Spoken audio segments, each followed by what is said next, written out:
فيديو صورته وعدلته، بعثته للجزائريين وبعثته للمغاربة. الشباب اللي كانوا معي كلهم بعثت لهم الفيديو اللي حولك. نعم. وفي واحد صانع محتوى مشهور جدا يعني بالجزائر، يعني شاف الفيديو وأعطاني موافقة عليه. الفيديو ما عليه ولا إشي، يعني فيديو حبي هيك، واحد جاي من برا يثلج الثقافة.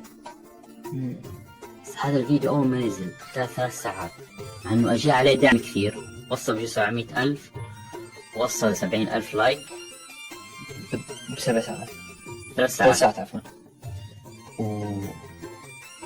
على طول الفيديو راح على تويتر، صار على تويتر انه سياسي، وصاروا اللي معي بالفيديو انضروا. انا ليش حذفته لانه اللي معي بالفيديو انضروا، صاروا يحكوا معي. يعني احنا طلعنا بالفيديو والضيوف اللي كانوا معي بالفيديو صاروا ينضروا، اجتهم اذية. فما كانوا متحملين العنف اللي صاير على التويتر بالذات. اضطريت احذفه عشان الناس اللي معي يعني ما ينأذوا يعني. وانت اتوقع اول مرة تنحط في هذا الموقف صح؟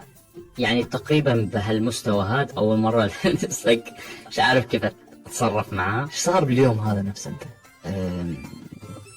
لما نزلت الفيديو قعدت اشوف شو قاعد بصير. الكل بيحكي معي من الجزائر، الكل بيحكي معي، كل اللي كانوا معي. واحد بقول لي احذف كل المحادثة بيني وبينك. قلت الموضوع كبير جدا. السفير في الامارات كمان حكى معي، قال لي احنا اعطيناك الفيزا وثقنا فيك، انت ليش عملت هيك؟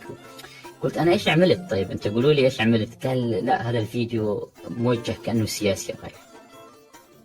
فحذفته يعني على طول، عملته برايفت طبيعي عشان ما يطلع حدا. ممكن ارجعه.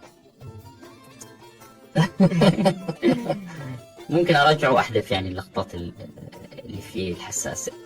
بس يعني بالنهاية أنا شفت إنه الجمهور حبوا الفيديو، ولكن بتعرف في فئة سياسية بكل دولة هي اللي هاجمت الفيديو يعني. بس الشعب الجزائري كثير حبوا الفيديو، الشعب المغربي كثير حب الفيديو، دعموني كثير على الفيديو.